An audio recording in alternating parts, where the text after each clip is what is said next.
사도행전을 우리가 흔히 성령행전이라고 이야기합니다. 그 말은 실은 사도들의 행정을 적은 글이라기보다는 성령 하나님께서 하시는 일을 적은 성령 하나님의 행적이다라고 이야기를 하는 것이죠. 그런 의미에서 새해를 출발하면서 영광의 비상, Bound for Glory, 하나님의 영광을 위한 우리 베델교회의 비상을 꿈꾸면서 성령이 이끄시는 성령의 행적을 적어가는 베델 행전이 되었으면 좋겠다, 이런 바람으로 사도행전 강해를 시작하기를 원합니다. 오늘 본문 말씀에 이렇게 시작합니다. 데오빌로요, 내가 먼저 쓴 글에는, 이렇게 시작되는데, 여기서 먼저 쓴 글은 당연히 누가복음을 의미합니다. 왜냐하면 이 누가복음과 사도행전은 의사 누가가 쓴 한 권의 책이라고 해도 틀리지 않습니다. 그래서 누가복음은 이 한 권의 전편이고 사도행전은 바로 후편이라고 할 수 있습니다. 하나의 목적을 가지고 의사 누가가 누가복음과 사도행전을 통일성 있게 기록하고 있는데, 이것이 한 권의 책이라고 하는 뚜렷한 증거는 누가복음도 그렇고 사도행전도 수신자가 같습니다.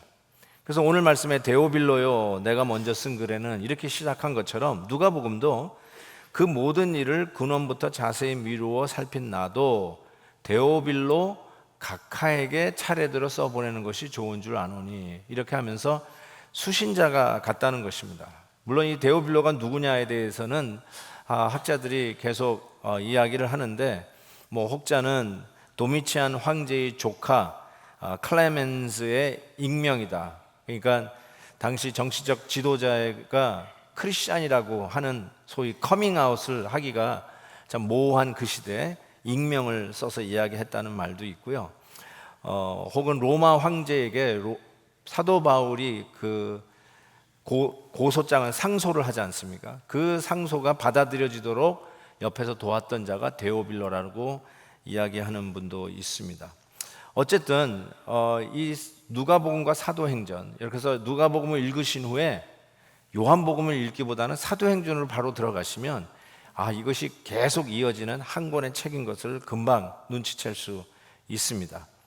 복음의 진실됨과 예수 그리스도의 승리를 선포하는데, 이 복음의 이 전파가 예루살렘에서부터 땅끝까지 그 어떠한 방해도 막을 수 없고, 그 어떠한 공작에도 이 복음의 전파는 중단시킬 수 없다는 것을 보여주면서, 하나님의 나라가 이 복음이 전파되어지면서 건설되어지는 이 하나의 목적을 제대로 보여주기 위해서 사도행전은 쓰여졌다라고 믿습니다. 예수님이 부활하신 후 승천하시기까지 약 6주간 한 40일간의 기간을 머물면서 제자들을 가르치십니다. 3절에 이런 말씀이 있어요. 그가 40일 동안 그들에게 보이시며 하나님 나라의 일을 말씀하시니라 라고 이야기합니다. 즉 예수님께서 공생애 때도 물론 그러셨지만 이 승천하시기 직전 40일 동안 특별히 가르친 말씀의 메시지가 하나님 나라에 관한 것이었습니다. 하나님의 나라 할 때 이 나라는 영어로 country가 아니고요, nation이 아니에요. kingdom이에요, kingdom. 그러니까 kingdom of God에 대해서 예수님께서 가르치십니다. 그 당시에 모든 나라의 이름은 kingdom이었다고 해도 틀리지 않아요. 마치 올림픽 입장할 때 Republic of Korea 그러면 한국이 들어가고, Japan 하면 재팬이 들어가고, United States of America 하면 미국이 입장을 하는 식으로, 그때 모든 나라의 이름은 Kingdom of Israel, Kingdom of Korea, Kingdom of Japan, Kingdom of China, 예를 들면 그런 식으로 나라의 이름이 다 되어 있다는 거예요.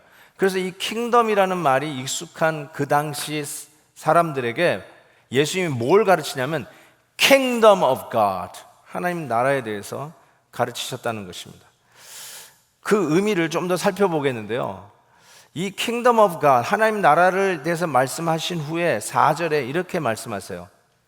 사도와 함께 모이사 그들에게 분부하여 이르시되 예루살렘을 떠나지 말고 내게서 들은 바 아버지께서 약속하신 것을 기다리라 라고 했습니다. 그러니까 이 하나님의 나라는 약속하신 것을 기다리는 것과 연관이 되어 있습니다. 이 약속한 것이 무엇일까? 5절 말씀에 요한은 물로 세례를 베풀었으나 너희는 몇 날이 못 되어 성령으로 세례를 받으리라. 아하, 이 약속하신 것이 성령이구나.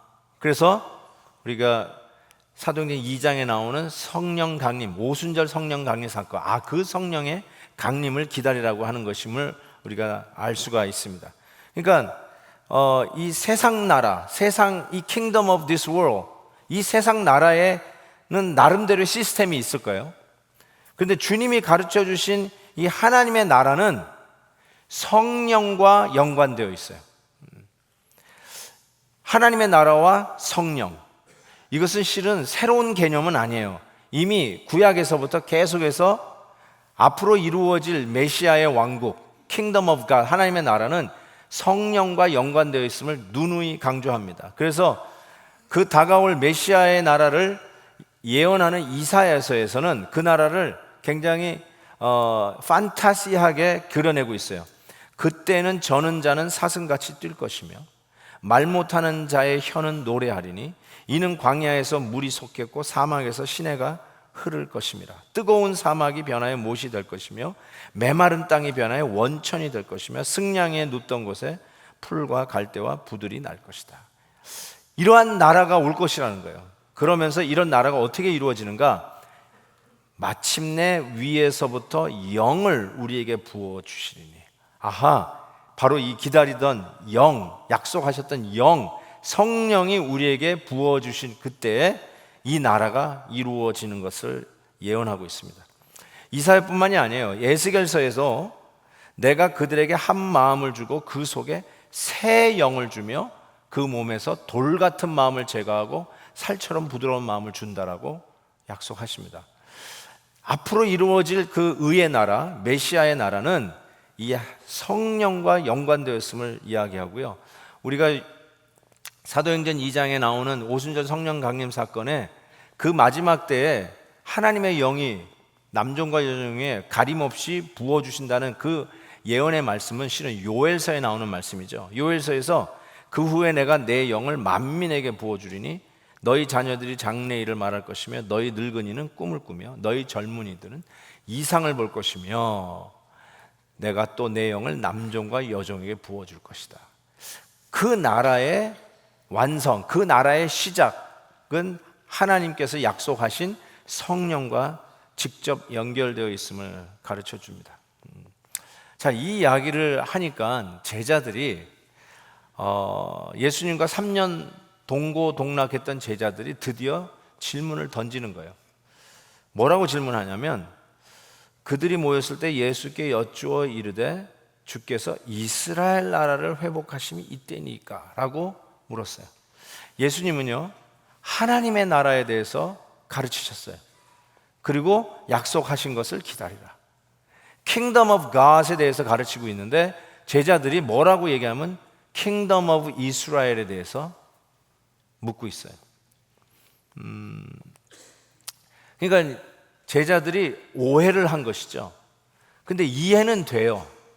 왜냐하면 나라를 빼앗기고 어쩌면 언제든 우린 다 자유의 나라가 될까, 다시 독립국가가 될까, 그것을 기대하고 있었던 제자들의 입장에서 예수님이 Kingdom of God을 얘기하니까 혹시 Kingdom of Israel을 회복하는 것이 이때를 의미하는 것이냐고 묻는 것이죠.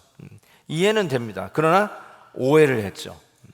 하나님의 나라와 이스라엘의 나라를 혼돈한 것이라고 이야기할 수 있습니다. 그래서 이 제자들이 혼돈한 하나님의 나라에 대해서 이야기하면서 하나님 나라의 본질적인 것을 같이 좀 몇 가지로 나누어 보려고 합니다. 첫 번째는 하나님의 나라는 가시적인 것이 아닙니다. 지도에 국경을 그리면서 눈에 보이는 그런 나라가 아닙니다. 엠마오로 가는 제자도 실은 이 부분을 오해했던 것을 우리가 알 수 있어요. 예수님이 십자가에서 달려 돌아가신 이후에 엠마오로 그냥 터벅터벅 소망 없이 걸어가던 엠마오로 가는 두 제자가 이런 얘기를 했어요. 우리는 이 사람이, 예수님이 이스라엘을 속량할 자라고 바랐노라. 예수님이 정말 오병이어의 그런 기적을 베푸시고 병든 자를 막 고쳐주시고 눈먼 자가 눈을 뜨고 안진뱅이가 막 일어나는 이런 기적의 역사를 보면서 야, 저 사람이야말로 우리 이스라엘을 회복할 자라고 기대했단 말이에요. 여기서 이스라엘을 속량할 자랄 때 이 속량, 영어로 redeem인데 요 단어랑 그리고 지금 제자들이 오해하면서 물었던 이스라엘 나라를 회복하는이 이때이니까 할 때 이 회복과 같은 단어예요. 그러니까 엠마오로 가는 두 제자도 실은 이스라엘의 회복을 기대했어요. 예수님을 바라다 보면서. 근데 예수님이 십자가 지고 돌아가시는 것을 보고 그들이 꿈꿨던 자유민주주의 이스라엘, 독립국가 이스라엘의 꿈은 산산조각이 난 것이라고 할 수 있습니다. 그들이 그렇게도 바랬던 정치적 자주 독립국가, 어쩌면 좀 더 영적으로 표현하면 그래서 우리가 마음껏 하나님을 섬기는 그런 나라를 원했는데 그 소망이 사라졌던 것이죠. 어쩌면 제자들은 그런 가시적인 나라를 원했는지 몰라요.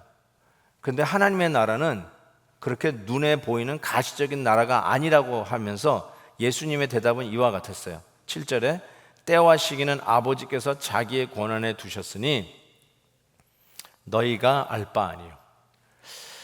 None of your business. 네가 알 바 아니라는 거예요. 이 말은 하나님의 나라는 네가 이야기하는 이스라엘 나라하고는 근본적으로 다르다는 뜻을 이야기하는 거죠. 지금 내가 이야기하고 있는 하나님의 나라와 너희들이 기대하고 있는 이스라엘 나라는 다르다는 거예요. None of your business. 그런 것이 아니라고 이야기합니다. 실은 예수님이 공생애 때에도 하나님 나라에 대해서 참 누누이 가르치셨어요.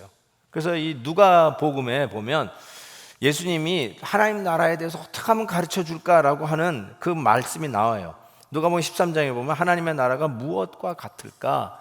내가 무엇으로 비교할까? 하면서 비유문으로 하나님의 나라는 채소밭에 갖다 심은 겨자씨 하나 같은데 그 작은 씨가 큰 나무를 이루어서 공중에 나는 새들이 그곳에 가지를 깃드는 것과 같다. 혹은 이 하나님의 나라는 무엇과 같을까? 여자가 가루 소말 속에 갖다 넣어 전부 부풀게 한 누룩과 같다. 그러면서 하나님 나라를 누누이 설명하시죠. 바리새인들이 하나님의 나라가 어느 때 임하느냐고 물어봤어요. 17장에 보니까 그때 예수님께서 하나님의 나라는 볼 수 있게 임하는 게 아니래요. It's not visible. 하나님의 나라는 눈에 볼 수 있게 임하는 것이 아니라 또 여기 있다 저기 있다 못하리니 하나님의 나라는 어디에 있다? 너희 안에 있다. 주 예수 모신 곳이 그 어디나 하늘나라. 그러니까 이 세상은 물량주의예요. 이 세상의 나라는 가시적이고 힘을 모으고 숫자를 늘리고 하면서 막강함을 드러내려고 하는 시스템이 이 세상 나라라고 할 수 있어요. 그런데 하나님의 나라는 그렇게 자기의 세력을 가시적으로 확장하는 나라가 아니라는 거예요. 이 세상 나라는 어떻게 영토를 확장합니까? 군사력을 증강시킵니다. 군인들을 모읍니다. 이 군사력, 이런 이 군기들을 모아가지고 화력을 높여가지고 이웃 나라를 점령해 가면서 영토를 확장해 가는 것입니다. 점령의 역사죠. 그게 세상 나라의 시스템이에요. 과거에 선교의 역사에 복음을 전하는 것을 바로 이런 군국주의적인 영토 확장으로 착각하던 때도 있었던 것을 우리는 압니다. 그런데 하나님 나라는 그렇게 가시적으로 세력을 모아서 물량주의로 힘을 키워가지고 영토를 확장하는 것이 아니라 하나님의 나라는 예수 그리스도의 증인들로 복음을 전파하며 예수 그리스도의 평화의 복음을 전파하면서 확장되어지는 것이 하나님의 나라예요. 근본적으로 달라요. 이 세상 나라는 전쟁 선포를 해가면서 싸워 죽이고 우리의 힘을 얻어서 나라를 확장하는 건데 예수 그리스도의 증인들은 이 복음, 평화의 복음, 샬롬의 복음을 전파하면서 하나님의 나라의 영토를 확장해 가는 것입니다. 근본적으로 달라요. 가시적이지 않습니다. 또 한 가지 이 제자들이 오해했던 것은 하나님의 나라를 이스라엘 나라로 착각했는데 하나님의 나라는 국경이 없습니다. 하나님의 나라는 국경이 없어요. 주님의 관심은 이 국경을 그리는 이스라엘 나라의 회복이 아니에요. 오히려 하나님의 나라는 국제적입니다. 하나님의 나라는 우주적인 나라인 것을 우리가 기억합니다. 예루살렘에서부터 시작해서 땅끝까지 가는 거예요. 그래서 Kingdom of God은 is international in its membership. 8절 보세요. 오직 성령이 너희에게 임하시면 너희가 권능을 받고 예루살렘과 온 유대와 사마리아와 땅끝까지 이르러 내 증인이 되리라 라고 말씀하셨어요. 그러니까 복음이 이스라엘만 예루살렘만 머무는 것이 아니라 온 유대와 사마리아와 땅끝까지 간다는 것입니다. 그러니까 복음은 어떤 한 민족과 한 나라에 절대로 제한될 수 없습니다. 예수 그리스도를 믿는 이 기독교는 이스라엘의 종교가 아닙니다. 어느 민족의 종교가 아닙니다. 한국 종교가 아니고 미국 종교가 아니에요. 이거는 국제적인 거예요. 예수 그리스도의 복음은 국경을 초월해서 인터내셔널 우주적입니다. 아멘이에요. 아멘이에요. 그래서 정말 이 하나님 나라의 본질은 어떤 한 민족에 갇혀 있지 않고 모든 국경을 초월합니다. 한국 사람, 미국 사람, 일본 사람, 중국 사람, 멕시칸 사람, 더 나아가서 백인, 흑인, 황인, 모든 민족과 모든 언어와 모든 종족을 초월하는 인터내셔널 카스믹 킹덤, 이게 하나님 나라의 본질이라고 할 수 있어요. 여러분, 그래서 교회는 이런 것이구나. 교회는 누구만의 교회인 것은 교회답지 않아요. 실은 교회답다라고 얘기할 때는 항상 인터내셔널한 게 교회다운 거예요. 왜냐하면 그게 하나님 나라의 본질이니까. 맞아요. 우리는 한인 교회예요. 코리안 처치예요. 그렇지만 한인들만 모이는 것은 교회답지는 않아요. 교회는 인터내셔널 해야 돼요. 그래서 저는 우리 일본인 성도들이 우리 교회에 있다는 게 굉장히 프라우드해요. 저분들 때문에 우리가 더 교회다워진다고 할 수 있어요. 여러분 아시는지 모르겠지만 저희 교회 이름이 작년에 베델 한인교회에서 베델 교회로 오피셜리 바뀌었습니다. 그래서 저 돌로 만든 우리 교회 사인을 한인자를 떼고 다시 베델 교회로 바꿨던 것을 기억합니다. 그 이유는 단순합니다. 한인들만의 모임은 아니에요. 우리는 모두를 아우르는 교회가 돼야 되는데 그 이유가 뭐냐면 하나님 나라의 속성이 본질이 인터내셔널 하기 때문에 그래요. 아멘입니까? 아멘, 아멘. 너무 감사한 일이에요. 기독교가 다른 고등 종교와 차별화되는 딱 한 가지의 요소가 있다면 기독교는 다른 종교와 달리 성지가 없어요. 그렇죠? 기독교는 성지가 없어요. 이슬람교는 메카가 있어요. 불교도 성지가 있어요. 그런데 참 희한하게 기독교는 성지가 없어요. 물론 우리가 이스라엘 갔다 오는 여행을 성지순례라는 말을 일상적으로 쓰긴 하지만 다른 이슬람에서 이야기하는 성지순례, 메카를 꼭 가야 하는 종교적 의식의 하나로서 종교적 메릿이 있는 성지순례는 우리 기독교에는 없습니다. 왜 없겠어요? 예루살렘이 왜 안 가도 되겠어요? 아까도 얘기한 것처럼 예수 그리스도 모신 곳이 그 어디나 하늘나라. 하나님 나라가 여기 있다 저기 있다 할 수 없다고 이야기하시잖아요. 기독교만이 성지가 없어요. 왜 그래요? 하나님의 나라의 본질이에요. Cosmic and International. 어디 한 민족과 한 지역에 제한될 수 없는 것. 이게 바로 하나님 나라의 본질이고 교회가 그렇다고 말씀하는 것입니다. 참 그런 의미에서 하나님의 나라는 또 한 가지는 이렇게 얘기할 수 있어요. 점진적이다, 이렇게 얘기할 수 있어요. Kingdom of God is gradual in its expansion. gradual하다.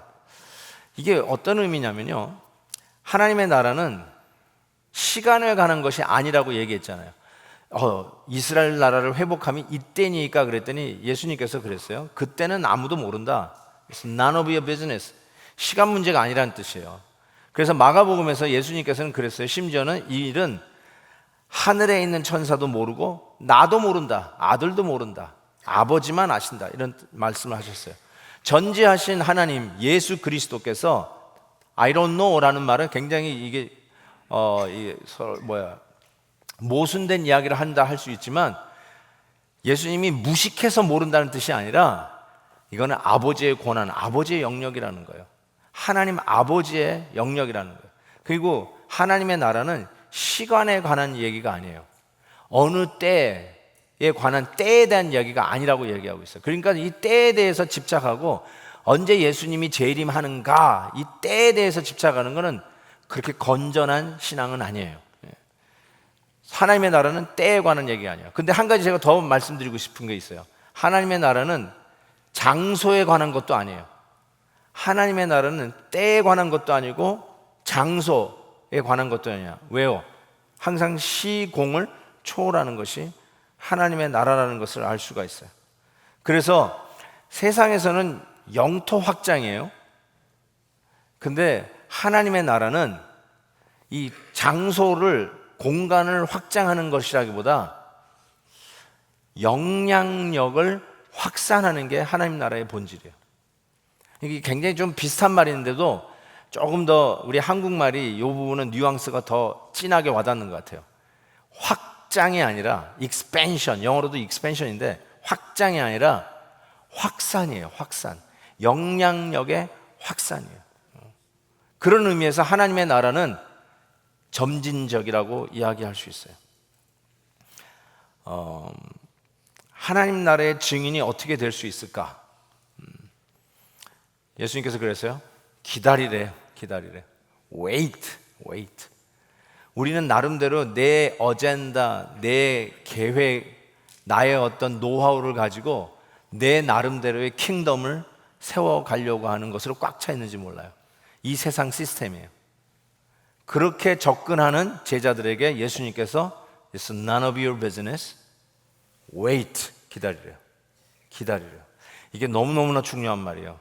기다리세요. 이 말은 여러분에게 주권이 있는 게 아니라 하나님께 주권이 있다는 뜻이에요. 여러분에게 이니시티브가 있는 게 아니라 하나님께 이니시티브가 있다는 것이에요. 하나님의 나라는 인위적인 것이 아니라 신적이라는 뜻이에요. 하나님이 세우실 일이라는 거예요.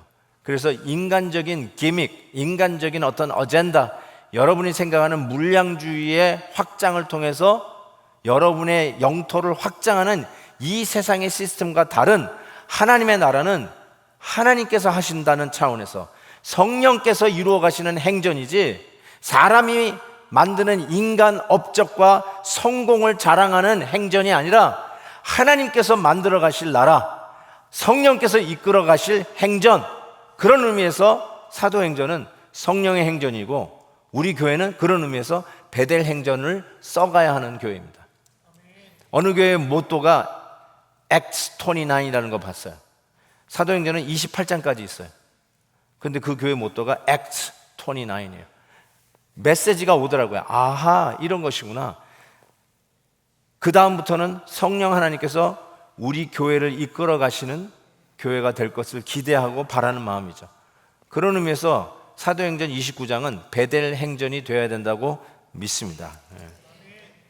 기다리세요. 성령의 능력을 힘입어 하나님의 힘과 하나님의 이니시티브로 건설해 가는 것, 이게 하나님의 나라의 본질이고 그게 실은 교회의 모습이어야 합니다. 내 고집 세우고요, 내 뜻을 관철시키는 게 하나님 나라의 건설이 아니에요. 여러분이 그렇게 옳다고 믿는 일을 내가 반드시 해내고 말 거야, 이게 하나님 나라의 건설이 아니에요. wait, 기다려요. 아무리 좋은 일이라도.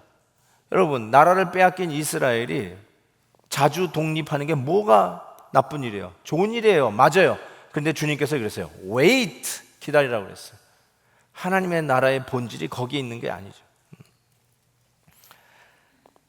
예수 그리스도의 증인들을 통해서 영향력을 확산해 가는 것, 이게 하나님 나라의 본질이라고 이야기하는 것입니다. 제가 비행기 타고 오면서 읽은 책이 김영석 교수의 100년을 살아보니라고 하는 책이에요. 제가 아주 정말 뜻하지 않게 정말 히트치는 책을 읽게 됐어요. 너무너무 재밌었어요. 그 중에 한 글을 제가 그냥 인용해서 알려드릴게요. 1947년은 독일의 자랑스러운 시인 괴테의 탄인 200주년이 되는 해였다. 독일은 극심한 전쟁의 후유증 때문에, 그렇죠? 1945년에 2차 대전이 끝났으니까요. 기념 행사를 개최할 여력이 없었다. 그것을 애석하게 여긴 전쟁의 적대국이었던 미국이 세계적인 이 괴테 기념 축전을 개최했다. 괴테의 정신적 영향력은 전쟁의 파괴력보다 높이 평가받아 당연한 결과였다. 아하, 이거예요. 여러분, 이 세상은 군사력을 모아서 정명하는 거예요. 그런데 괴테의 이 영향력을 그 나라는 못했는데 이 미국의 위대함이 역사는 미국이 그거를 셀리브레이션 해주는 거예요. 왜요? 괴테의 영향력을 인정해 주는 것이죠. 또 하나 예를 들었는데 20세기에 끝내면서 미국의 주간인 타임이 100년 동안 가장 위대한 20세기 100년 동안 가장 위대한 업적을 남긴 사람을 선정했는데 어떤 재벌가도 아니고 정치가도 아닌 과학자 아인슈타인을 꼽았어요. 이것도 참 기가 막힌 이야기인 것 같아요. 우리는 얼마나 많은 재력이요, 얼마나 많은 권력을 가져야 우리의 나라 Kingdom of this world 세워가느냐, 거기에 초미에 간사인데 과학자의 영향력을 그는 더 위대하게 보았다라고 할 수 있어요. 이게 바로 영향력이에요. 하나님의 나라는 바로 이 영향력의 확산이에요. 한 가지 더 이 책을 읽다가 진짜 대박, 너무 웃겨가지고 제가 많이 깔깔거려가지고 지나가는 여승무원이 놀랬던 글인데요. 이 글에 뭐가 나오냐면, 여러분 알다시피 김영석 교수가 지금 거의 100세예요. 100세인가 오늘 올해가? 근데 그분 이 책이 실은 2016년에 나왔어요. 제가 본 책은 23쇄를 찍은 책을 읽었어요. 그러니까 올해 나온 책인데 그렇게 많이 팔린 책입니다. 아마 여러분 많이 읽어보실 것 같은데, 여러분이 알다시피 김형석 교수는 아내가 20년 동안 투병을 했어요. 그 병수발을 하다가 그 교수님이 84세의 나이에 아내가 별세를 했어요. 그리고 나서 7년이 지났어요. 그러니까 91세에 그가 경험한 일을 이 책에 적었는데요. 그 내용이 이렇습니다. 혼자서 식당에 가가지고 식사를 하고 이렇게 나오는데 식당 여직원 3사람이 어떻게 이렇게 혼자 식사를 하냐고 이렇게 묻더라는 겁니다. 그래서 본인은 혼자서 이렇게 넓은 식탁을 차지해서 그랬나 보다 해서 미안해서 미안하다고 그렇게 얘기했더니 그 뜻이 아니고요, 사모님하고 같이 와서 식사를 하셨으면 참 좋았을 텐데, 그러면서 혼자 91살의 노인이 식사하는 것이 안쓰러워 보여서 했던 말이었어요. 그래서 그런 것이었냐고 하면서 이렇게 대답했어요. 어쩌다 보니까 자꾸 늦어져서 아직 결혼을 못하고 있다고 얘기했습니다. 요 글에 소재가 붙어 있어요. 소재가 이거예요. 재혼을 했으면 더 행복했을까? 이게 소재예요. 그러면서 여직원들이 그랬었군요. 그리고 또 한 여직원은 늦어도 너무 늦었네요. 서두르세요. 뭐 이렇게 얘기했다는 거예요. 그래서 다음에 올 때는 같이 오겠다고. 그러면 잘해주겠냐고 그랬더니 그 3 여직원이 그냥 합창을 하면서 우리가 합심해서 공짜로 축하해드리겠다고 그렇게 얘기를 했다는 거예요. 그러면서 이 김영숙 교수가 나는 안 그랬는데 91살에 식당에 들어가서 혼자 밥 먹고 나오는 모습을 사람들이 볼 때 안쓰럽게 생각하는구나, 측은하게 생각하는구나 라는 걸 알면서 옛날 자기 돌아가신 어머니가 해준 말이 떠올랐다고 하는데 이 글이 대박이었어요. 제가 그대로 읽을게요. 뭐라고 어머니가 했냐면, 어떤 사람이 한여름에 날씨가 얼마나 더운지 시험해 보려고 손바지 저고리를 입고 나가 걸어 다녀 봤다. 그 사람은 땀투성이가 되어 돌아왔는데 그 모습을 지켜본 사람이 더위를 먹고 죽었다. 이게 대박이었어요, 저한테는. 손바지 저고리를 입고 나가서 입은 사람은 땀 흘려 더워서 막 땀을 흘리고 있는데 그거를 본 사람은 더위를 먹고 죽었어요. 제가요, 오늘 말씀을 계속 묵상하고 있었잖아요. 하나님의 나라의 속성, 영향력의 확산, 예수 그리스도의 증인들이 평화의 복음을 증거하면서 퍼져가는 하나님 나라의 확산. 여러분, 어쩌면 우리는 영적인 손바지 저고리를 입고 다니는 사람들이에요. 손바지 저고리를 입고 다니는 우리 그리스도인들을 보면서 이 세상은 더위를 먹고 죽어야 돼요. 그냥 미친 사람들 그냥 저러고 손바지 입고 다니는구나 하고 방관하는 게 아니라 우리를 보고 더워 죽어야 돼요. 그게 영향력이에요. 예수 그리스도를 믿는 사람들의 영향력. 그래서 성경에서는 예수 믿는 사람들을 세상이 감당하지 못할 사람이라고 했어요. 그런 거예요. 그냥 저 사람 교회 다니는 사람인가 보다, 그냥 그런 사람인가 보다, 아무런 영향력을 못 끼치는 그런 그리스도인들이 아니라, 우리는 손바지 저고리 입고 다니는데 그걸 보고 있는 성도들이 영향을 받아서 더워 죽겠어요. 그게 복음을 가지고 다니는 증인들의 영향력이에요. 총칼을 들고 사람을 찌르고 공격해서 점령하는 이런 물량적인 세상 나라의 시스템이 아니라 예수 그리스도의 십자가의 복음이에요. 세상은 망했다고 하고 이제 끝났다라고 하고 절망이라고 이야기하는 예수 그리스도의 십자가예요.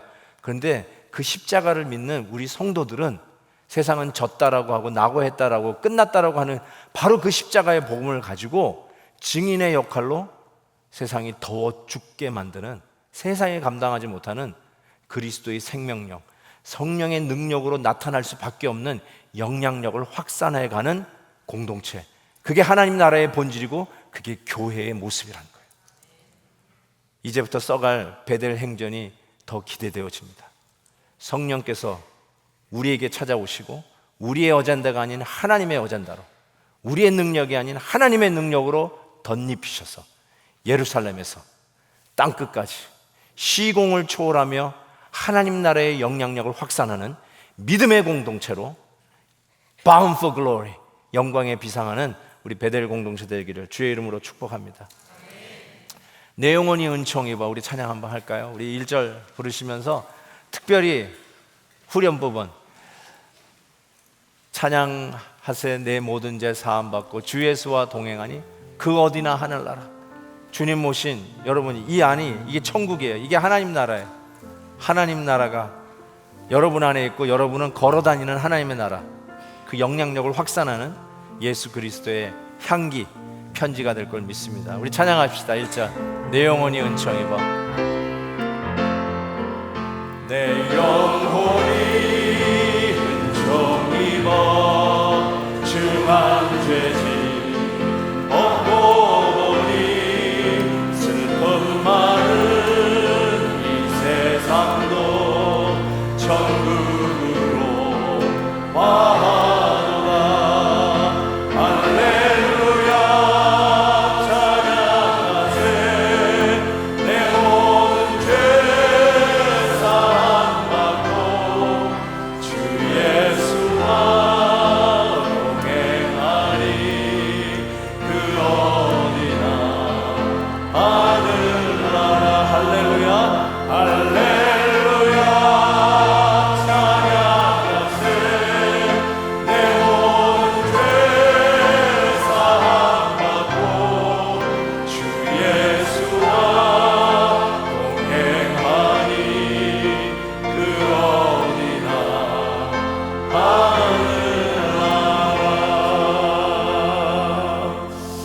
말씀 받은 거 기억하면서 도전 받은 대로 하나님 아버지, 우리의 가정과 우리의 일터와 우리가 함께 섬기는 우리 베델 공동체가 하나님 나라의 그 영향력을 확산하는 하나님의 공동체 되게 해달라고, 우리의 자녀들을 그렇게 축복해 주시고 우리 가정을, 우리 교회를 그렇게 축복해 주세요 하고 우리 간절히 한번 합심해서 기도합니다. 하나님 아버지 감사합니다. 오늘도 주님께서 주시는 귀한 은혜로 도전을 받습니다. 앞으로 주님께서 이끌어 가실 베델 행전이 사모합니다. 하나님께서 우리의 가정을 이끌어 가실 우리 가정의 행전들을 사모합니다. 주여, 성령의 능력으로 권능을 입혀 주시옵시고 우리 하나님의 능력으로, 하나님의 계획으로, 하나님의 뜻과 하나님의 타이밍에, 하나님의 방법으로 하나님의 나라가 그 영향력이 확산되어지는 놀라운 은혜를 베풀어 주시기를 간절히 기도합니다. 하나님의 때를 기다리는 공동체, 하나님의 방법을 믿고 아멘으로 순종하는 공동체 되게 하여 주시옵소서. 감사합니다. 예수님의 이름으로 기도하옵나이다. 아멘.